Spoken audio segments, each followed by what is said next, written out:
Hello, hello, hello, and welcome to the largest transformation of our lifetimes. In fact, maybe a few lifetimes. Today's talk is called Trans.For.Motion, and I've obviously played on the word of transformation, but it's this idea that we are going through this hyper pace towards the most unknown future of our lives.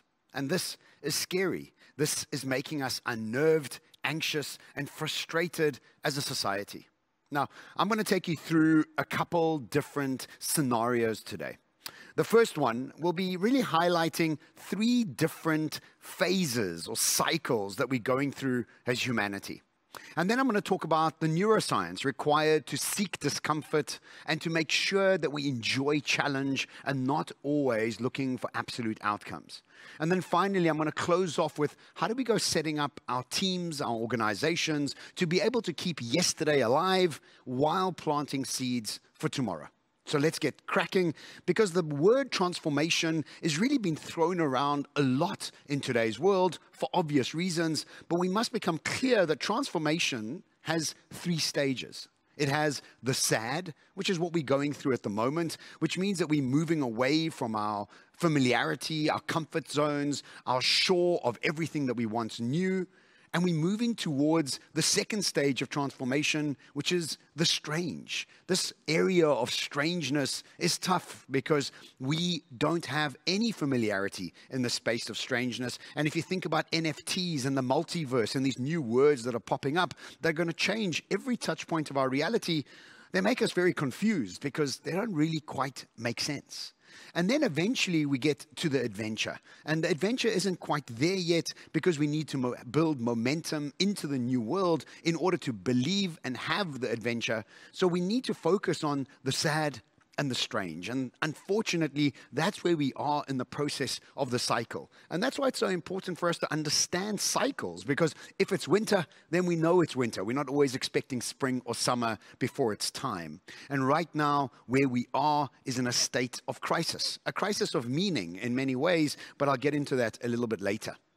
The society we have built over the last few hundreds of years has been 100% absolutely addicted to outcomes. Everything we do is about giving us an absolute outcome, a level of certainty and comfort. If you think about what you studied to give you the job that you were going to get the comfort from, the person we marry, where we live, all of this is about creating absolute outcomes. And this is a problem when the world we live in today has no outcomes, has no guarantees, and has no certainty. So this addiction to certainty is the first thing that we need to realize, that as a society is not serving us anymore as we move into this unknown future. The second thing we must realize is that our brains actually don't like uncertainty. They love predictability. And anything that's uncertain is expensive for our brains because our brains are trying to always bring about anchor points into the future that make us feel comfortable. But here we are where we don't have any of those. So our brain's almost scrambling, trying to find something to anchor onto. This is actually a huge problem around the world, and I work with UNESCO's Future Literacy Program in Paris, and together what we're trying to do is build curriculum to try and help high school children around the world to understand the future better. Now, UNESCO's Future Literacy Program calls the issue that we're having, the challenge that we're having around the world today, a poverty in reimagination. As humanity, we have never been really taught or celebrated to imagine the future, but always looked for safety and security. And here we are in a world where we're trying to hold on to the past rather than reimagine the future. And so we move away from the poverty in imagination to the ability to be rich in imagination, to create the new rather than trying to hold on to the past. Now, let's start off with the first cycle. And the first cycle is really about this idea of the phases of humanity's industrial revolutions to a certain extent. Now, if we go back 300-400 years, we were in the agricultural times. And the most important thing in agricultural times was our ability to have the power, the brawn, the muscles, the ideas of the soil, the ideas of the seasons, to be able to sort of plant goods for our families and then take the extra stuff to the market to trade. The most important thing, understanding the seasons, the soil, and our muscles to be able to work 16 to 18 hours days in the fields. But as we started to move into the Industrial Revolution, we started to realize that those actually weren't relevant skills. And in the Industrial Revolution, what we needed to do was be educated in intelligence, left brain, logical thinking, which is what we've been doing for the last 200 years or so. And this has really given us fantastic opportunities, created massive levels of wealth, and this has been a wonderful thing to do for the last 200 years or so.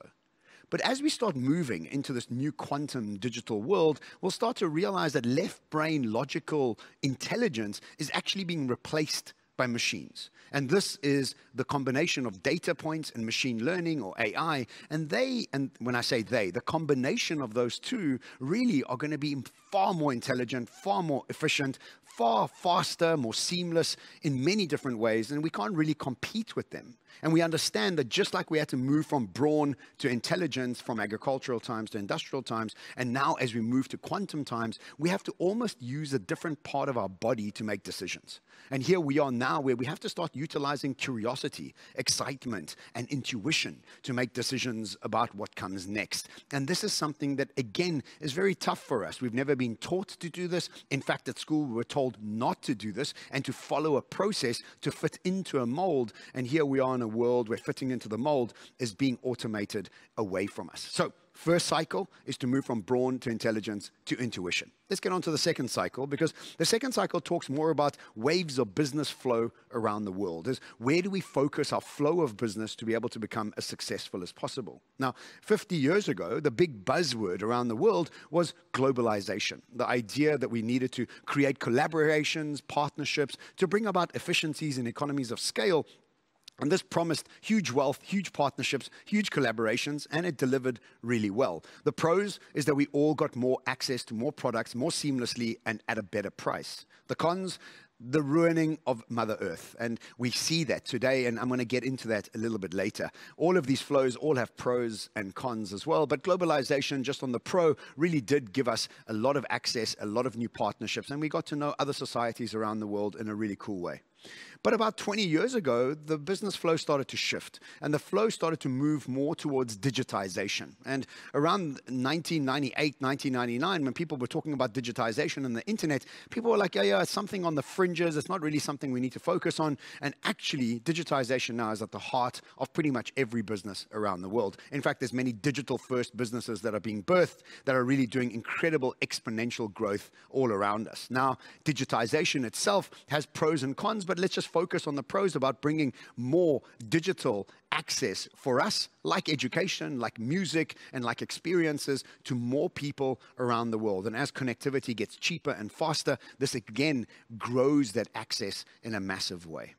But it was about 2 years ago where we started to see the flow change again. And the new flow that we have now is called dispersion. Dispersion is this idea that we are dispersing away from all focal points that we used to once congregate at. For example, universities. We don't have to go there anymore. We can congregate away to get educated. Schools, restaurants, we don't have to go to them. They can deliver to us. Hospitals, we don't have to go to them. We have telemedicine. Head offices, we don't have to go to the office. We can work from anywhere. And so remember that globalization is not going away, it's just morphing. And digitization is not going away, it's just morphing. But the focus point right now is dispersion. And whatever business you're in, you can focus in on how do we service more people in their space rather than letting them just go to shopping centers. And we can see that the decline of shopping centers around the world is very indicative of this idea of dispersion, where we get the Take-A-Lots and the Amazons delivering to us at our homes. And this is only going to increase exponentially over the next sort of 10 years or so. Let's get into the third cycle. And I think by far the most intelligent cycle that I've researched and I have found, and this is all based on a book called The Fourth Turning. This book was written in 1996, and this is important to keep in mind because they almost predicted everything that's happening today based on cycles. And what they are two gentlemen by the name of William Strauss and Neil Howe, and they are the guys who came up with the idea of generational archetypes. Now, we all throw around the words of baby boomers, Gen X, Gen Y, and Gen Z like it's just common, but actually they are the ones who came up with it, and they are the ones who educated us on the fact that these generations have different archetypes. And it's in these archetypes that consumer behavior is more obvious. We know who we're targeting and why we're targeting them. And this obviously has become part and parcel of our reality today.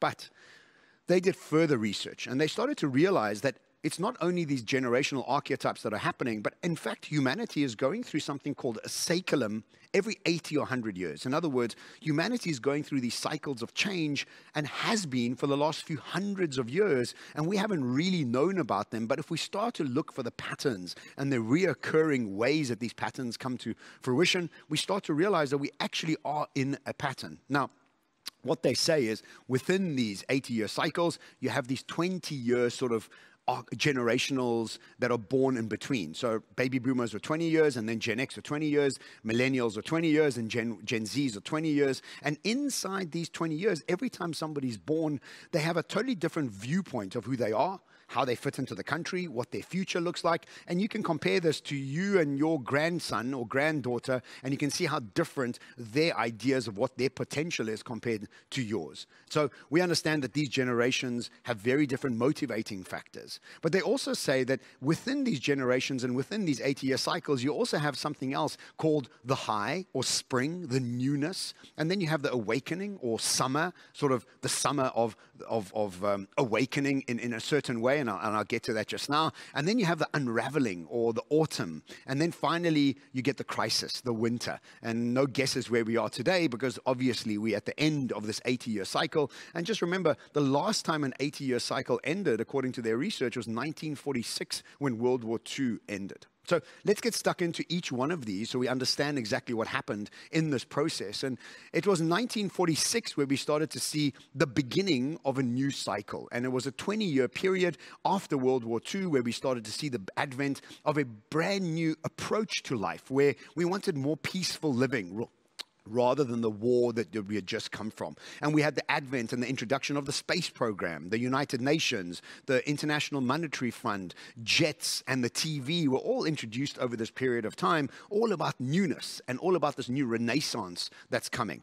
Just remember that after what we're going through today and over this period of sad, strange, we will eventually arrive again at another renaissance and another adventure, but that's only going to be in a few years' time. And so we have to really fuss bait and hold on until we actually get there. Now, after every spring comes a summer, or as they call it, the awakening. And the awakening started in 1964 to 1984. And in this space, what we have is a spiritual awakening, where humanity starts to see more of themselves, more of their potential, and more really of the world around us. And obviously, Woodstock was the famous way where people were taking psychedelics and growing their consciousness. But today we realize that psychedelics actually has some incredible healing properties, and more people are utilizing it to heal from depression and PTSD, and again, a spiritual awakening in many ways. Now, besides Woodstock, we also had computers being launched over this time, a new way for us to communicate, as well as the Star Wars franchise began, and our imagination was just burst open, and we were now thinking about other star systems and other galaxies, and this was really a very exciting time to be alive and to be watching and seeing what the world was doing. But after every summer comes an autumn, the unraveling. And this unraveling is really the unraveling of sort of old civic structures and old ideas that people were holding on to. The first one was the Berlin Wall, and the Berlin Wall came down in 1989, and this was the unraveling of our idea of capitalism versus communism, and capitalism winning this sort of war, and the Berlin Wall was very much an indicative part of this process. Also, in this period, we had the Tiananmen Square happen, the challenging of the people of China towards the government, and this began China's huge growth of capitalism. In fact, now they're going back to some sort of communism, capitalism, quasi sort of setup. But really, Tiananmen Square was the spark of China's growth and opening to the rest of the world. We also had, unfortunately, the Exxon Valdez oil spill happen over this period of time, which really destroyed so much of nature. But it was the unraveling of us prioritizing profit and business over everything else, and really began the green movement. The movement now that we all buying Teslas and worried about solar and wind was really sparked in 1989 by the Exxon Valdez disaster. You can see the unraveling of these ideas all starting to happen over this period of time. And lastly, over this period of time, we had the 9/11 scenario happen, where we started to question war, terrorism, security, conspiracy theories, and the rest of these things that really start to unravel and open our eyes to what was going on in the world. Now, according to their book, now remember they only wrote this book in 1996 and they predicted and preempted all of these things. And in 2008, we begin with a financial crisis. Now, this financial crisis was seen in previous cycles as well. But here we are in 2008, exactly like they predicted. The first financial crisis, really to rock the world in many different ways, began in 2008. And this is the crisis, the beginning of the implosion of the house of cards that socioeconomic systems are built on, and the ceiling debt that's always increased by the American government and has been, I think I read the other day, 70 times in the last 60 years, which is just ridiculous to think of. We also had, over this period of time, massive national divide and political tension. And the reason for this is half the population around the world wants to hold on to the good old days, whatever those are, and the other half are trying to move forward in a focus of newness, whereas these people are much more motivated by fear and holding on to what they already had. Again, remember, this was written in 1996 when nothing like this was actually going on, but today it's obvious. We have this split in many countries around the world. Also, over this period of time, they predicted a major war. Now, we were expecting a war like we always had, but we had COVID, which is very much like a war, but not the war we expected. We've lost close to 5 million people now, and a common enemy that was attacking everybody, and what we had to do was protect ourselves, and we're still actually in the war in many ways, and the repercussions haven't really come to light as yet. They also predicted massive job losses and massive unemployment, and we're also seeing that around the world, not only because of a financial situation, but also remember automation is taking many jobs away and also changing a lot of jobs. And so no matter what career you're in, automation will be taking parts of that job away, and we have to look for new ways to add value. And ultimately, what's going on here is that we're having a crisis of meaning. In other words, everything we once trusted is becoming untrustable. Think about politics. And the 1970s and 80s, if you watched the news, you would think it was gospel. Today, you watch the news and you know somebody's pushing some propaganda onto us. Education, it used to guarantee us a career. It doesn't really. Marriage was something that was forever. It's not really that anymore. The fastest growing religion in the world is no religion. And so we're starting to see this crisis of meaning all around us. So it's not just a business issue. It's a real human issue that we're going through right now. But remember, a renaissance, a spring, and a newness requires death, destruction, and implosion. And that's where we are right now, and that's why it's so important to understand the cycles that we're in. Now, I've shared 3 cycles with you. I hope you've kept up with them, but the first one was moving from brawn to intelligence to intuition. The second one was moving from globalization to digitization to dispersion, and this one here is moving from the 4th turning to the 1st turning. And where we are right now is crisis, and the 4th turning slap bang on prediction as they did in the book in 1996. Now, a word that gets thrown around a lot is resilience. And we all say that we should be resilient and it's important to have grit and resilience. And I think it's obviously very important for us to have resilience. But if we do not utilize resilience correctly, it can actually be a trap to stop us from evolving. Now, resilience, just like transformation, has 3 sections. It has the respond and the recover and the reimagine. But what we usually do is we respond and recover and stop. We don't reimagine. And I said this right from the beginning, is that we have a poverty in reimagination of what could be next. And this is actually holding us back in many different ways. So make sure you're not only responding and recovering, but also spending a lot of time on reimagining, because that's really where the exciting new world is going to be formed. And if we can see we're moving from the 4th turning to the 1st turning, you start to realize that the very dynamics of business are going to be changing. The very fundamentals of how we measure success are being questioned. And let me get into that, because I think it's important to understand how business is going to be affected by this process. This process and this part of the talk is called the world of complicated versus the world of complexity. Important to understand, because it really starts to question why we do business, what success in business looks like, and how we need to form our strategies moving forward. Now, let me take you through what a complicated world looks like. Now, the world we come from, the 200 years of industrial revolution, the world of innovation, and innovation, let me just make sure you understand, is doing what you did yesterday, just better. It's just that linear way of improving. Very important. But disruption is something very different. Disruption is making your current business model obsolete to create a new business model. Now, you can't be innovative and disruptive, because innovation is modifying what you're already doing. Disruption is making something brand new. And what most organizations do is they ask the same people, the same team, to be both innovative and disruptive. This is a massive mistake. But let's get into what a complicated world looks like. A complicated world, the world of linear innovation, is a world with patterns that repeat themselves. And because there are patterns that repeat themselves in a complicated world, you can utilize accounting, mathematics, and Excel spreadsheets to work out what the future looks like, because all you have to do is extrapolate the past into the future with some slight modifications, and Bob's your uncle, you've got a great strategy ahead of you. Also, in a complicated world, everything starts to become automated. And because automation requires pattern recognition, the idea of automation becomes obvious in a world of complications, which means that as human beings, if we only trained in a world of complicated skill sets, we become automated and we'll lose our jobs or lose our careers in some way or another.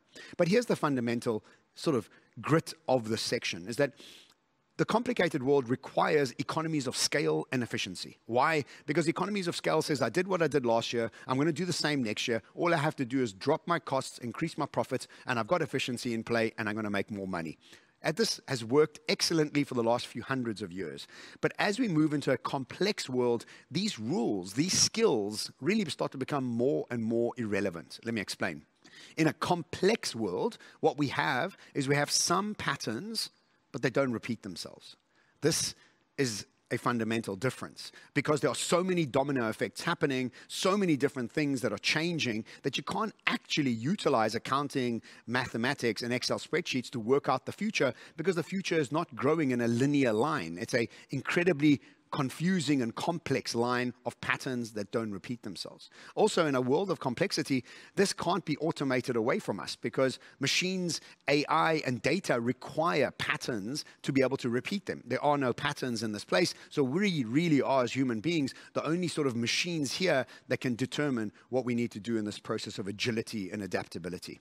But here's the crux and the big difference, is that in a world of complexity, what you need to do is you need to not focus on economies of scale, but economies of learning. And not about efficiency, but about robustness. And let me explain what this means. Economies of learning is about how quickly can you unlearn to relearn. That's going to be your superpower in the future. As newness and new things start to arrive, we have to be able to become as adaptable and as wise as possible. And wisdom is best described by Alan Watts. He says, the knowledgeable man has to learn something new every day, but the wise man has to unlearn something new every day. And it's in this process of unlearning that we become wiser, more agile, and actually more ready for the future that's coming. But let me land this for you with an example. You remember when we used to fly a lot and go to the airport? And when we got to the airport, we used to get to the conveyor belt and put our suitcase onto the conveyor belt, and that conveyor belt used to get our suitcase to us on the plane 99% of the time. Now, that conveyor belt is a complicated world. In other words, there's patterns that repeat themselves, it's highly automated, and because of that, and it's quite predictable, because of that, you have hardly any human beings involved, really utilizing machine learning and data points to get our suitcase to us in a hyper-efficient, complicated process to get our suitcases to us onto the plane. Now, once the plane takes off, now the rules change. Now we move from a complicated world to a complex one. And what that means is that you have no idea what's going to come at you when you are up in the air. You have no idea if a plane is going to fly towards you, a pilot is going to die, a bird is going to fly into the engine. You have no idea. So what do? You over-prepare. You have 4 engines when one is enough. You have 3 pilots when one is enough. You have 5 operating systems when one is enough. This is the difference between efficiency and robustness. You have to be robust in your expression because you have no idea what the market is doing. And I have a solution for this, because you can't run your whole business like this, but wait till the end of the talk and I'll tell you how we can have both complicated worlds as well as complex ones working in parallel to make sure that we're keeping the old world alive through economies of scale and efficiency, but absolutely must have a team that's focused on complexity, economies of learning, and robustness. Now, when I was studying at university, I remember there was this sort of ideology from Toyota that was brought to our economics class called JIT, just in time. And just in time was focused on a world of complications and was perfect for a complicated world of patterns that repeated themselves. But that just in case is what we need for a complex world because we have no idea what's coming. So the rules, the fundamentals of economics have to start being questioned. And the problem is, in the world that we are in today, is we have an expert problem. And as Herman Kahn says it, the more expert, or at least the more educated a person is, the less likely that person is to see a solution if it is not within the framework in which he or she has been taught to think. And this is the problem, it's like the world is ruled by mostly experts in yesterday's world, mostly experts in a complicated world, focusing on economies of scale and efficiency and not wanting to hand over decision-making power to people that understand complex worlds. And this happens pretty much every time a big cycle changes. I imagine people that were really, really good in agriculture didn't want to hand over the power and the reins to people to make decisions in industrial times. And we know the famous story of the Luddites, those gangsters that wanted to go and break down the factories because they wanted to carry on being farmers and not actually evolve into industrial revolution, intelligent type of people. So remember that if you are an expert in a complicated world, that's awesome, and keep doing that, but make sure you have the courage to build a team that works in parallel to you, that understands complexity and understands economies of learning, not just economies of scale. And let me give you an example of how this actually is starting to happen in the world around us. Now, Japan Airlines is one of the best examples for this because they realize that the future of travel isn't always going to be about planes and about engineers and air hostesses and air stewards. And so what they started doing is they set up a $70 million fund to partner with startups who could help them understand what the future of travel could be. And boy, did they come up with an incredible idea. They came up with something called the Limitless Travel Avatar. And so let me explain what this looks like, because when I started researching this, I just couldn't believe how awesome it was.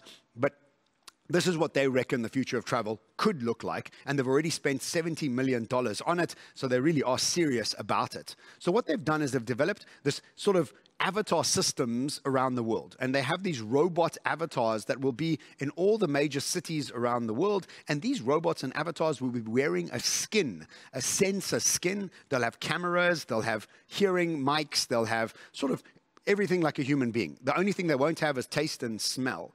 And so what you can do is wherever you are, you can put on the suit, and your grandmother who's sitting in Australia, who's not doing that well, maybe she's bedridden, she can also put on the suit and she can also put on the goggles, and together you and your grandmother can spend an hour in the Champs-Élysées, walking down Paris, enjoying Paris, hearing what's happening in Paris, enjoying everything that a normal person would do in Paris, besides having a coffee and a croissant, because that's not available yet, but I guarantee that should be available in a few years' time. And so you can actually spend time with your loved ones in different parts of the world, never leaving your house, in a realistic process of taking over an avatar's system and body somewhere else in the world. Now, this is mind-blowing, and if you thought about asking pilots and air hostesses to come up with the future of travel, it would be an impossibility. And that's why it's important for us to split this sort of idea of complicated versus complex. And they've also even gone further and now created the stretchable sensor skin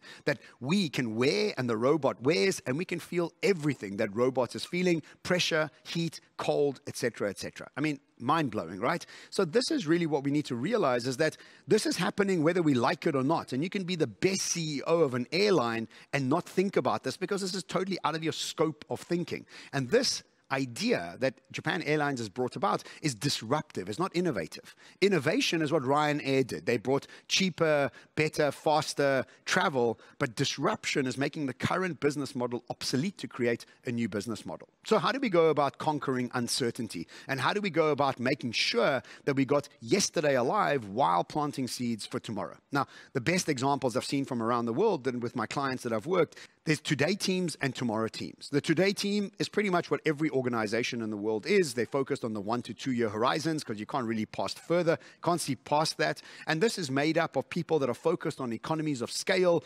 profitability, old business models, and experts of yesterday. These are the innovators, which is what most businesses are anyway.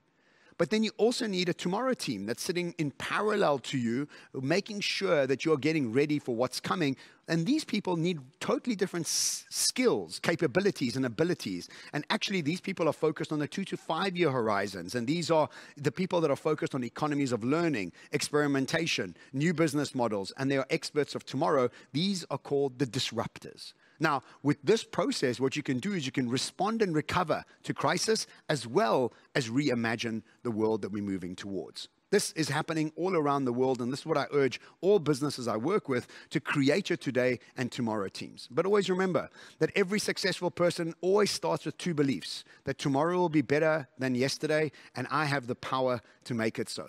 And it's the people that in times of massive transition take the time to reimagine the adventure ahead that will thrive and achieve propulsion like never before. Because the future is exponential. It's not linear in fashion anymore. And this ultimately becomes your incredible privilege of choice. Thank you so much for joining me for the talk today. I'm looking forward to Q&A. And if I don't answer any of your questions, please join me on social media or buy one of my books where I try and share as much of my research as possible. Ciao.